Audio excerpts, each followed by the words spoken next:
হাফেজ আব্দুল হাই আল কাদির সাহেব, আপনারা মনোযোগ দিয়ে শুনেন আলোচনা। আল্লাহ পাক যেন আমাদেরকে শোনার মতন তৌফিক দান করেন। আসসালামু আলাইকুম ওয়া রাহমাতুল্লাহি ওয়া বারাকাতুহু। ওয়া আলাইকুম আসসালাম। আজকের মাহফিলটা আসলে এলোমেলো। মাইক সেট করতে হয় আসরের নামাজের আগে। নিয়ম হইল এই, সারা বছর একটা মাহফিল হয়, সেই মাহফিলের দিকে ভালো করে নজর রাখা দরকার। সেজন্য সালাতু ওয়াসসালামু আলাইকা ইয়া রাসূলুল্লাহ, আসসালাতু ওয়াসসালামু আলাইকা ইয়া হাবিবাল্লাহ। দূর থেকে নেই না মাহফিজ।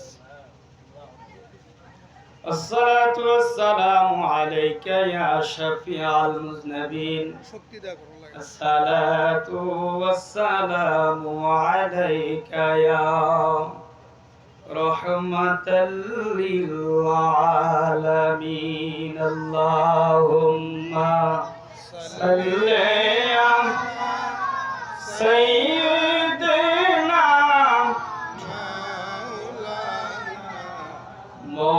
মুহাম্মাদ ওয়া আলা একবার আওয়াজ না, এটা কিস্তা কই যায় সাইয়্যিদিনা মুহাম্মাদ। আল্লাহুম্মা সাল্লি সাইয়্যিদিনা মাওলানা মুহাম্মাদ ওয়া আলা আলি। একটা মাইক আছে না, কে কি জানো ইয়ান একটা মাইক করে দিলে এটা মধ্যে না দিয়া এমন দানা দিয়া এর মধ্যে দিলে শব্দ হলো। শুধু যারা যেখানে আছেন মেহেরবানি করে মাহফিলে চলে আসুন। আমাদের আজকের মাহফিলের যিনি প্রধান অতিথি কিছুক্ষণের মধ্যেই চলে আসবে, সেজন্য আপনারা মেহেরবানি করে মাহফিলে বসে পড়ুন কিছুক্ষণ সময়ের জন্য। যেহেতু আজকের এই মাহফিলটি কবরবাসীদের উপলক্ষে, জোরে বলুন সুবহানাল্লাহ। যেই জায়গাটা হলো আমাদের সবচাইতে বড় আসল ঠিকানা, জোরে বলুন সুবহানাল্লাহ। কি কোন আসল না নকল? জোরে কোন আসল না নকল? বর্তমান যে বাড়িতে আছি এটাই হলো নকল, ঠিক না বেটি? আর যেখানে যাব সেটা হলো আসল। মাহে রমজানুল মুবারক মাস আমাদের কাছ থেকে বিদায় হয়ে গিয়েছেন। এই মাহে রমজানুল মুবারক মাসের দ্বিতীয় রোজার রাত্রে নবীজি হযরতে খাতুনি জান্নাত ফাতিমাতুজ জোহরা রাদিয়াল্লাহু তাআলা আনহা ঘরে স্বপ্নে হাজির হয়ে গেলেন। জোরে বলুন সুবহানাল্লাহ। নবীজি দুনিয়া থেকে বিদায় হওয়ার পর 6 মাস পরেই মা ফাতেমা দুনিয়া থেকে বিদায় হয়ে গেলেন। জোরে বলুন সুবহানাল্লাহ। কয় মাস? জোরে কোন কয় মাস? 6 মাস। আল্লাহর নবী ডাক দিয়া বলে, রে ফাতেমা তুমি কই? ফাতেমাতুজ জোহরা রাদিয়াল্লাহু তাআলা আনহা একটু আড়াল থেকে বাহির হয়ে নবীজির সামনে স্বপ্নের মাধ্যমে হাজির হয়ে গেলেন।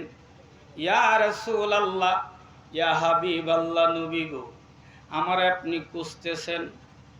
আমার নবী ডাক দিয়া বলে, ফাতেমা রে আমি তো তোমারই খুঁজতেছি। কি জন্য গো নবী আমারে খুঁজতেছেন? কয় ফাতেমা রে আজকে মাহে রমজানুল মুবারক মাসের হইল দ্বিতীয় রোজা, তৃতীয় রোজার রাত্র। আজকে রাত্রের বেলায় সেহরি করবা তোমার স্বামীর সাথে, আগামীকাল ইফতার করবা আমি নবীর সাথে জান্নাতে। জোরে বল সুবহানাল্লাহ। তোমার স্বামীর সাথে তুমি সেহরি খাইবা আর ইফতারটা আমি নবীর সাথে জান্নাতে করবা। জোরে বল সুবহানাল্লাহ। এর মানে কি দুনিয়া থেকে বিদায়, তোমার আর টাইম নাই, জোরে কোনটায়? কবরে আমাদের যাইতে হবে কি যাবে না?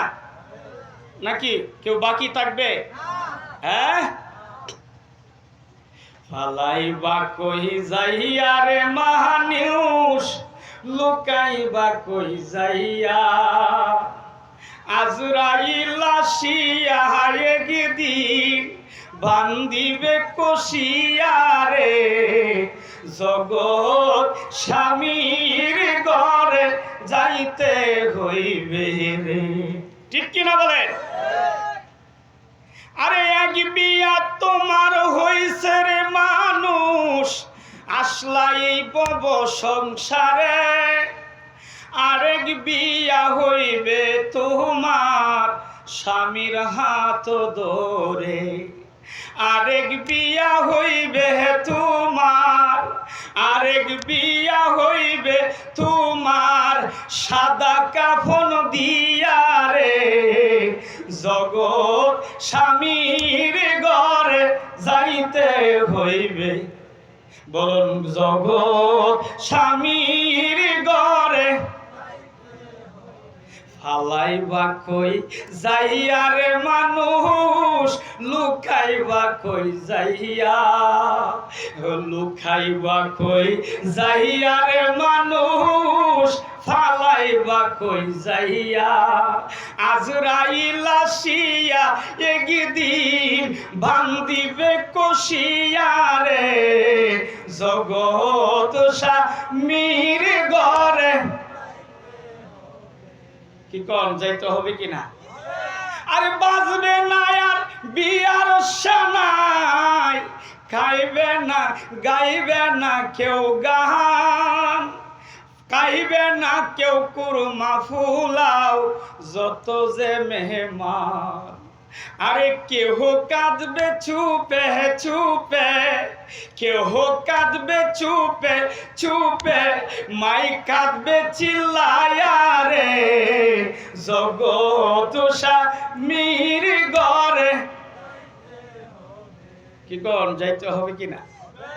নবীজি মা জগতের মা হযরতে ফাতেমাকে স্বপ্নের যুগে এসে দাওয়াত দেয়, ফাতেমা তোমার টাইম শেষ, আগামী কাল আজকে সেহুরি করবা তোমার স্বামীর সাথে, ইফতারটা করবা জান্নাতের ভিতরে আমি নবীর সাথে। জুড়ে বলুন সুবহানাল্লাহ। ফজরের নামাজ আদায় করিয়া কোনদিন মা ফাতেমা নামাজের বিছনা থেকে উঠে না। হযরতে আলী বলেন, আমি নামাজ পড়িয়া মসজিদে নববী থেকে আসিয়া সব সময় দেখি আমার স্ত্রী ফাতেমাতুজ জোহরা এখনো নামাজের বিছানায়, কিন্তু আজকে আসলাম, আসিয়া দেখি ফাতেমা ঘরের ভিতরে নাই। জুড়ে বল সুবহানাল্লাহ। জীবনে কোনোদিন দেখলাম না এই টাইমে ফাতেমা নামাজের মুসল্লা থেকে উঠতে। এত আগে আজকে উঠে গেলেন, খুঁজতেছেন, খুঁজতে খুঁজতে যাইয়া দেখে ফাঁক ঘরের মধ্যে মা ফাতেমা কাঁদতেছেন আর কিছু পানি জাল দিতেছেন। হযরতে ইমাম হাসান, হযরতে ইমাম হুসাইনের কিছু কাপড় চোপড় ধোয়ার জন্য কিছু পানি গরম করতেছেন। কিছু কাপড় রেডি করলেন, আমি যদি বিদায় হয়ে যাই আমার হাসান হুসাইন রে আর কে আদর করবে? বিদায়ের শেষ মুহূর্তে আমার দুই ছেলে, আদরের ছেলে, যেই ছেলেদেরকে জীবনে কোনোদিন রাগ হইয়া গুসা হইয়া একটা কথা বলি নাই, যেই ছেলেরা হাসলে নবী হাসে, যেই ছেলেরা কাঁদলে রাহমাতুল লিল আলামিন কাঁদে। এ ফাতেমা, কি করো তুমি? কান্দো কেন? কান্নার কারণ কি? কান্নার কারণ কি? হযরতে আলী রাদিয়াল্লাহু আনহুকে ডাক দিয়া একটু আড়ালে নিয়া ডাক দিয়া কয়, স্বামী, গত রাত্রে আমি একটা স্বপ্ন দেখছি। কি স্বপ্ন দেখছো? কয়, আমার আব্বা আমার ঘরের মধ্যে তাশরিফ আনলেন। আমি সালাম দিলাম, দিয়ে জিজ্ঞাসা করলাম, নবী গো, কি জন্য আপনি আসছেন? আমার নবী ডাক দিয়ে কয়, ফাতেমা, আজকে সিহুরি খাইবা তোমার স্বামীর সাথে, আর ইফতার করবা রাহমাতুল লিল আলামিনের সাথে। এ স্বামী, আমার টাইম শেষ, আমি আর বাঁচবো না, দুনিয়ার থেকে বিদায় হয়ে যাইব। এমন সময় হাসান হুসাইন গিয়া হাজির। দেখতেছে মা ফাতেমা কান্দেন, হযরতে আলীও কান্দেন, বাবাও কান্দেন, মাও কান্দেন। জিজ্ঞাসা করে, আম্মু জান, আপনি কি জন্য কান্দেন? আব্বু জানকে জিজ্ঞাসা করে, আপনিও কি জন্য কান্দেন? কিন্তু আসল কথা বলে নাই। ফাতেমা ডাক দিয়া বলে, হাসান হুসাইন, কান্নার কারণটা আমি তোমার মামাকে জিজ্ঞাসা করিও না, হযরতে আলীকেও জিজ্ঞাসা করিও না, তাইলে আমরা কাকে জিজ্ঞাসা করব? যাও রে হাসান হুসাইন, যাও, রাহমাতুল লিল আলামিনের রওজায় চলিয়া যাও। রাহমাতুল লিল আলামিনের রওজায় যাও। যাইয়া দেখে রওজায় হাজার হাজার মানুষ জিয়ারত করে। মান যারা কবরি ওয়াজাবাত লাহু শাফাআতি। নবীজি বলেন, যারা আমার রওজা জিয়ারত করবে তাদেরকে শাফায়াত করা আমার ওয়াজিব। আমাদের হাজী সাহেব সেই রওজা শরীফ জিয়ারত করেছে। আমরা সবাই জিয়ারত করতে চাই কি চাই না? আরো জুড়ে বলেন, চাই কি চাই না? রব্বুল আলামিন আমরা সকলকে কবুল করুন, সকলে বলি আমিন। আল্লাহুম্মা সাল্লি সাইয়্যিদানা মাদয়াদানা বিয়া মাওলানা মুহাম্মাদ। আল্লাহুম্মা দেনা আরে আশিকি হয়ে ডাকো রে মন, মাশুক তোমার মদিনায় আশিক। ডাকো রে মন, মাশুক তোমার না হয় রে স্বপ্নের যুগে পাবে দেখা হইলে নবীর দেওয়ানা। হয় রে পাবে দেখা হইলে না। আল্লাহুম্মা, সবাই জবান করে বলুন, সবাই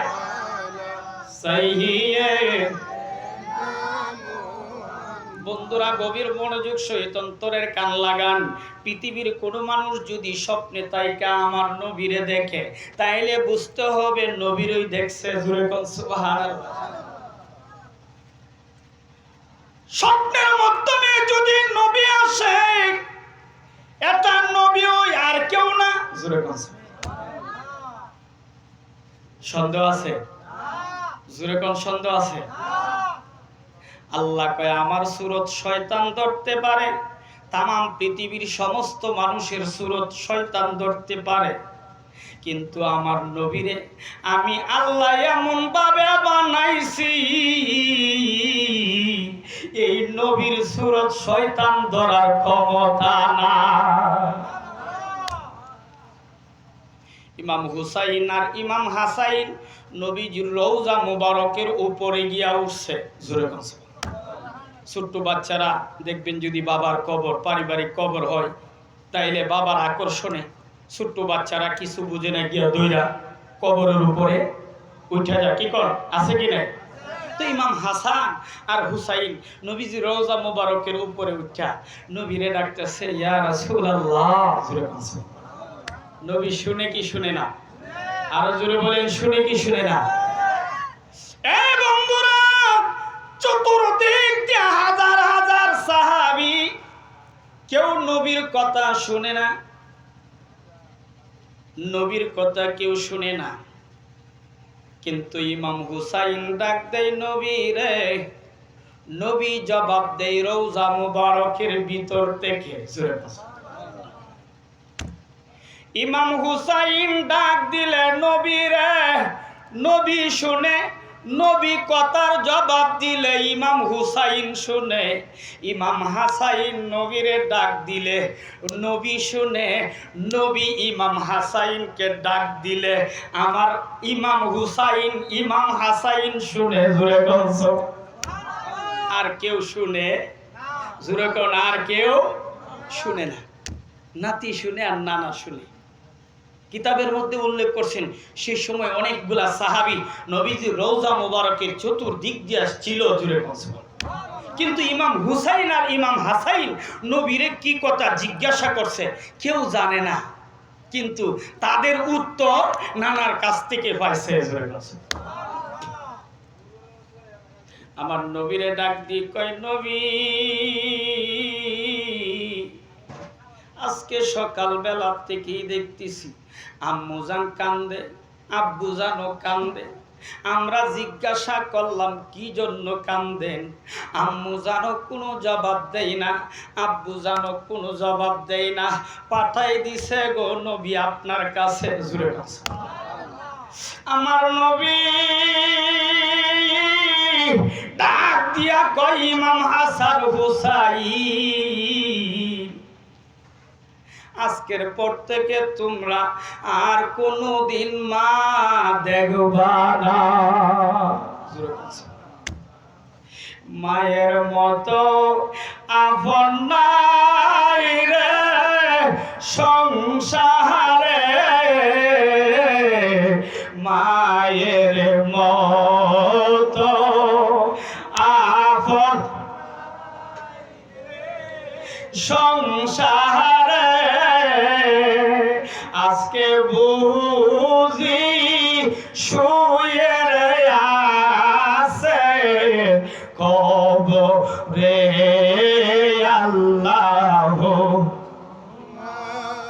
সাল্লাল্লাহু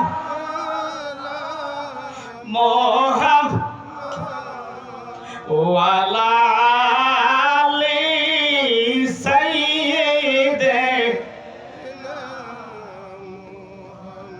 মা বাবা আমরা কবরে আছে কি নাই, তাদের পাশে আমাদের দাঁড়ানোর দরকার আছে কি নাই?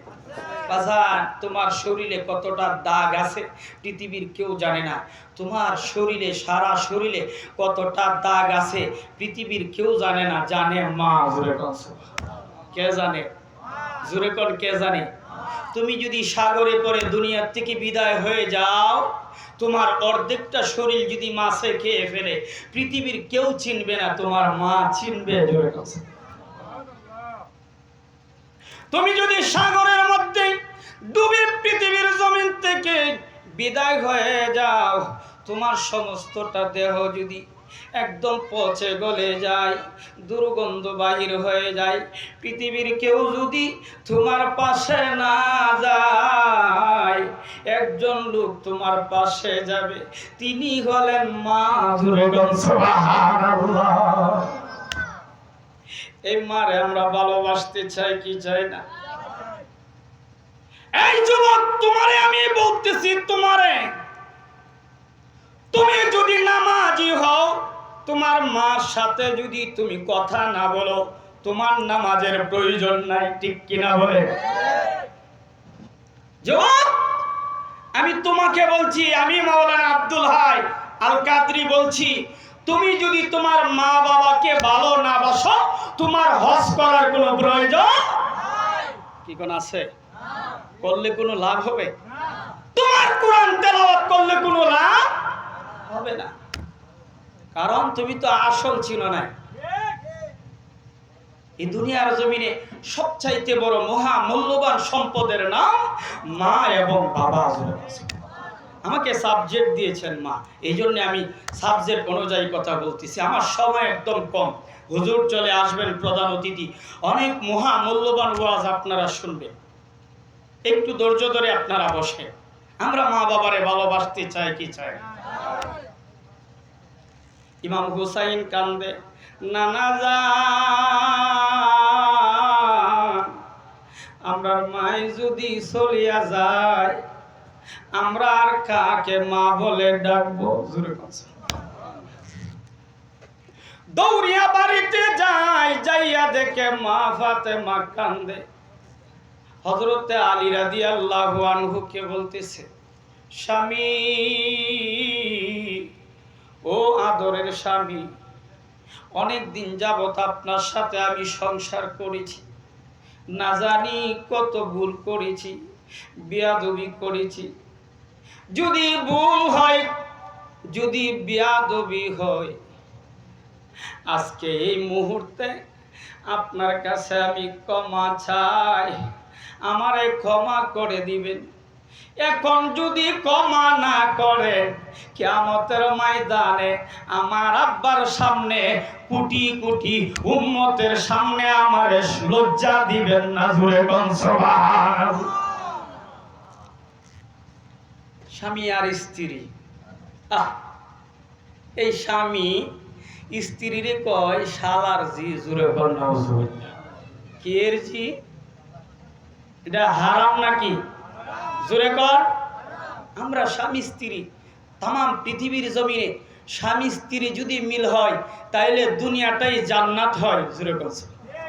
স্বামী স্ত্রী যদি মিল না হয়, দুনিয়াটাই জাহান্নাম হয়। তো স্বামী স্ত্রী যদি মিল থাকতে হয়, সেই ঘরের মধ্যে স্বামী এবং স্ত্রী দুজনই নামাজি হইতে হয়। সেই স্বামী স্ত্রী যদি মিল থাকতে হয়, স্বামী স্ত্রী যদি স্বামী স্ত্রীর মতো থাকতে হয়, তাইলে তাম পৃথিবীর সমস্ত মানুষ মা ফাতেমাকে ফলো করা প্রয়োজন, হযরতে আলীকে ফলো করা প্রয়োজন। আল্লাহু আকবার। ইয়া রাসূলুল্লাহ, ইয়া গাউসুল আযম, ইয়া ওলি আল্লাহ। কি কোন আমরা মা বাবা চাই কি চাই? স্বামীরে ডাক দিয়ে বলে, স্বামী ক্ষমা করে দেন। স্বামী ডাক দিয়ে বলেন, বিবি, যেই দিন থেকে তোমাকে আমি বিয়ে করেছি, আমি আমার ঘরে তোমারে আনছি, জীবনে কোনোদিন তোমারে পেট বইরা খাওয়াইতে পারি নাই। বিবিরা, জীবনে কোনোদিন ভালো একটা কাপড় আমি তোমারে কিনিয়া দিতে পারি নাই। তোমার বাবা বড় দয়া করে, মায়া করে আমি আলীর কাছে তোমারে বিয়ে দিয়েছে। মক্কা মদিনার কত বাদশার ছেলেরা তোমার বিয়ের প্রস্তাব আনছে। আমার নবী না, আমি কারো কাছে দিব না। কি জন্য দিবেন না? আমার নবী কয়, আনা মাদিনাতুল ইলমি ওয়া আলিয়ুম বাবহা, আমি হইলাম ইলমের শহর, আর এই শহরের দরজা হইল হযরতে আলী। জোরে বল সুবহানাল্লাহ। তাম পৃথিবীর জমিনে এত বড় আলেম নাই, এত বড় আলেম নাই।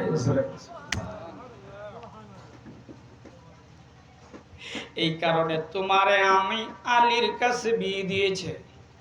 বিবি, তোমারে আমি সঠিকভাবে খাওয়াইতে পারি নাই, ঘরের মধ্যে ভালো একটা বিছানা নাই, খেজুর পাতার শাড়ি। জোরে বলছে।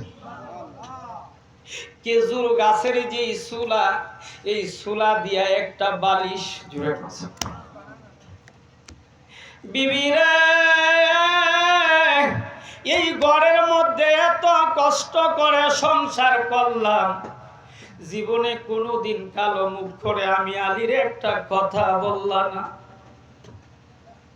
বিবি, আমার কোনো দিক দিয়া যদি তোমার মনে কোনো কষ্ট থাকে, আজকে দুনিয়ার জমিনে আমারে তুমি মাফ কইরা দাও, কিয়ামতের ময়দানে রাহমাতুল লিল আলামিনের সামনে আমারে লজ্জা দিও না।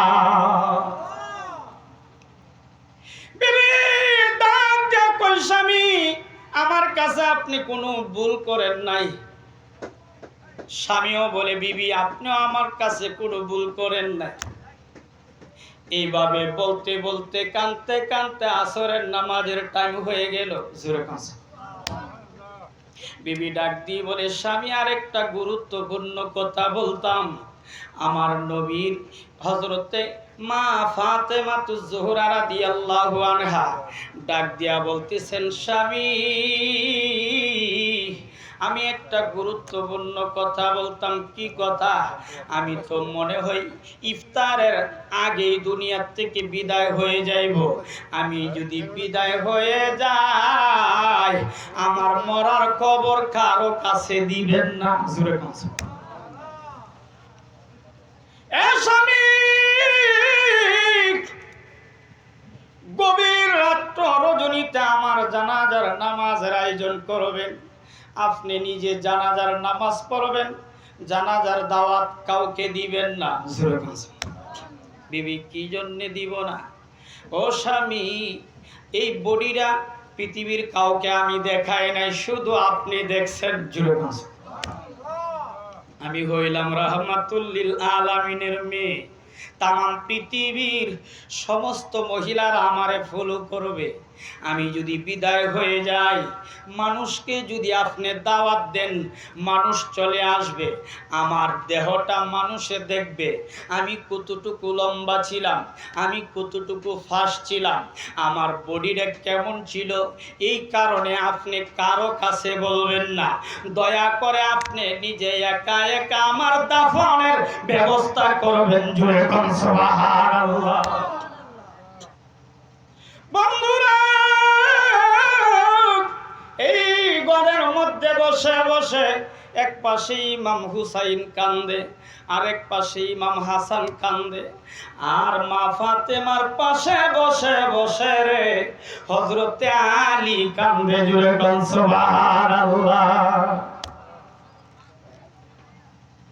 নবীর মেয়ে ফাতেমা, যিনি নবীর মেয়ে ছিলেন, ওনার দ্বারা যদি পর্দার এত আইন হয়, আমাদের দুনিয়ার মহিলাদের দ্বারা পর্দার আইন দরকার আছে কিনা? একজন মহিলার কারণে 4 জন পুরুষ জাহান্নামে যাবে। কয়জন? জোরে কোন কয়জন? একজন বেপর্দা মহিলার কারণে 4 জন পুরুষ জাহান্নামে যাবে। 1 নাম্বার হলো বাবা। জোরে কোন কে? বাবা যদি তার মেয়েকে, তার স্ত্রীকে পর্দার কথা না বলে, পর্দায় না রাখে, তাইলে এই মহিলার জন্য সে জাহান্নামে যাবে। 2 নাম্বার হলো বড় ভাই। বড় ভাইয়ের উপর দায়িত্ব যদি বাবা না থাকে, বড় ভাই যদি তার বোনকে, তার মাকে পর্দায় না রাখে, তাদের কারণে বড় ভাই জাহান্নামে যাবে। 3 নাম্বার হলো স্বামী। স্বামী যদি তার স্ত্রীকে পর্দায় না রাখে, এই স্ত্রীর কারণে স্বামী জাহান্নামে যাবে। 4 নাম্বার হলো তার বড় সন্তান, বড় ছেলে। বড় ছেলে যদি তার মাকে পর্দার কথা না বলে, তার বোনকে পর্দায় না রাখে, তাইলে এই বোনের কারণে, এই স্ত্রীর কারণে, এই মার কারণে বড় ভাইও জাহান্নামে যাবে। জুড়ে নাউজুবিল্লাহ। তাইলে আমাদের স্ত্রী, আমাদের বোন, আমাদের যারা আছে ছেলে মেয়ে, তাদেরকে পর্দায় রাখার দরকার আছে কি না? জোরে করা আছে কি না? দুনিয়ার থেকে বিদায় হয়ে গেলেন হযরতে আলী রাদিয়াল্লাহু তাআলা আনহু। ওনাকে সুন্দর করে জানাজার জন্য প্রস্তুত করলেন, কাডুরার মধ্যে রাখলেন। এখন কাডুরাটা যে নিবেন, হযরত আলী এক পাশে, ইমাম হাসান আর হুসাইন আরেক পাশে। হযরত আলী তো ওজনটা আলগি দিতে পারে, ইমাম হুসাইন আর ওজনটা আলগি দিতে পারে না। জোরে কাছে তারা তো ছোট্ট মানুষ। কি মানুষ? ছোট্ট মানুষ। এখন এই কাডুরা ধরবে কে? আমার নবী একজন সাহাবীকে স্বপ্নের মাধ্যমে জানাই দিলেন। হযরতে আবু যর গিফারি রাদিয়াল্লাহু তাআলা আনহুকে স্বপ্নের মাধ্যমে আমার নবী হাজির হইয়া ডাক দেয়া বলে, বুজর, আজকে গভীর রাত্র রজনীতে তুমি হযরতে আলীর বাড়িতে যাও। হযরতে আবু যর গিফারি রাদিয়াল্লাহু আনহু আমার নবীকে ডাক দিয়ে বলে, ইয়া রাসূলুল্লাহ, ইয়া হাবিবাল্লাহ, নবী গো, আমার মনে কি জন্য জানি বারবার চাইতেছে হযরতে আলীর বাড়িতে যাইতাম, কিন্তু তারপরও আমি যাইতে পারতেছি না। এখন আপনি স্বপ্নের মাধ্যমে আমারে বলতেছেন হযরতে আলীর বাড়িতে যাইতাম, কি জন্য গো নবী, আমার একটু বলবেন নি? আমার নবী ডাক দেয়া, বয় আলী, তার